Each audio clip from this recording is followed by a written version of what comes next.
or not?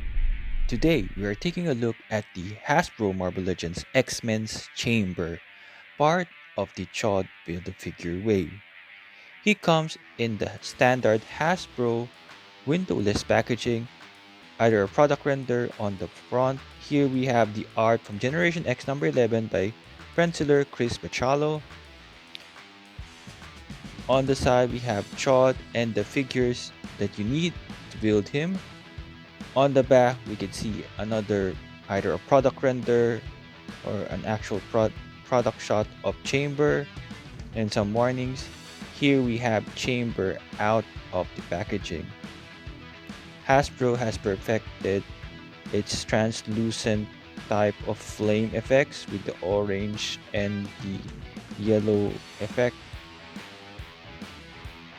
In terms of the eyes or whatever face left of Chamber, it's really well done. Look at that photoreal tech that was done.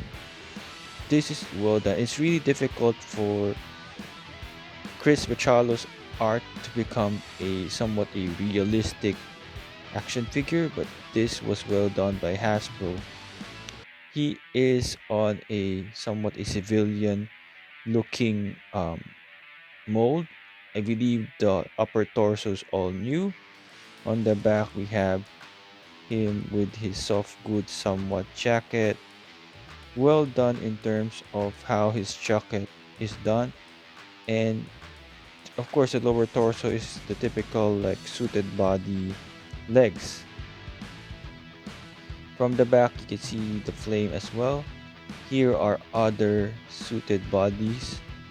We have the Professor X from the X-Men movie and Deadpool from the 2-pack. You can see the lower torsos are exactly the same but of different color of plastic. Even the shoes is exactly the same, of different colors as well. It is very obvious because even Chamber has pins.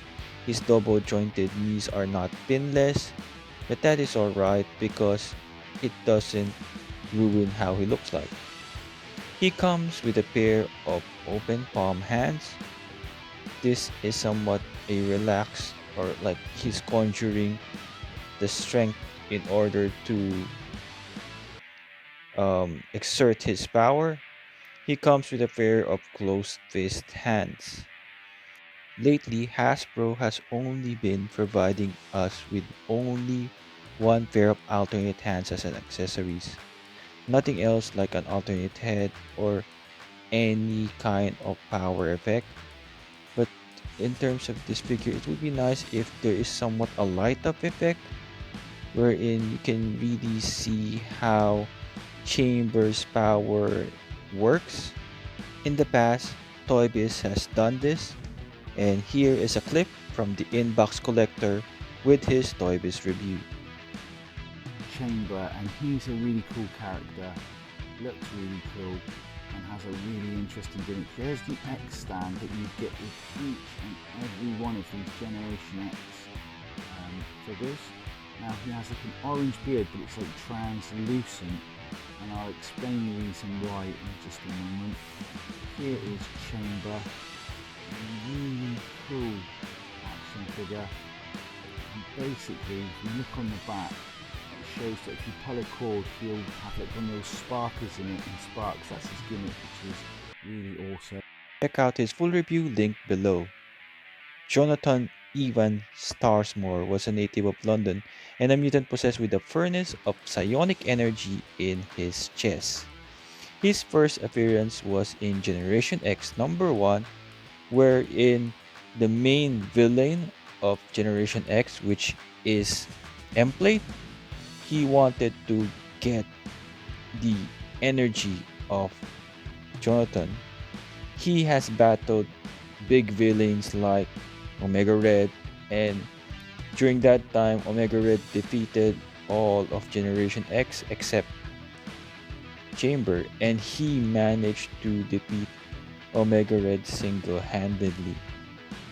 Such an interesting character with an interesting power set. He does not need to eat, or he does not even need to breathe. It's an amazing character. The figure stands 16 centimeters or 6.3 inches tall. According to Marble.com, Chamber is 5 feet 9 inches tall, making this figure too tall for 1/12 scale. Here he is besides other 1/12 scale Marvel Legends figures. We have Miles, Wolverine, Spider-Man, and Omega Red. Next up with some ladies, we have Spider-Gwen, Jubilee, Captain Kate, and Spinneret. Next up, we have him besides Age of Apocalypse, Sabretooth, Wildchild, Iceman, Sunfire, and Apocalypse. Translucent goodness with Iceman and Sunfire here. Next, besides 7-inch scale figures, Marvel Select, Sabretooth, Colossus, and Juggernaut. The good thing about this figure is it is well done. The head sculpt alone is great, and the texture on his jacket is awesome. So much detail done for a comic book figure, though there are some reused parts, but still this is a good figure. I wish there were more alternate pieces or probably a light up effect. One thing that I wonder is how come Hasbro did not complete the Generation X team given that we have Monet in this particular wave. A nice little figure could have been M-plate, but I guess we'll have to wait for another chance to have our own M-plate action figure. Overall, an excellent figure for translucent fire effects which Hasbro has mastered through the years. With several figures with that particular quality wherein just regardless of whether there's light or it's just standing on the shelf, the translucent effect looks great. Thank you for watching. I hope you enjoyed this video. Please like, share, subscribe, comment, and ring the notification bell.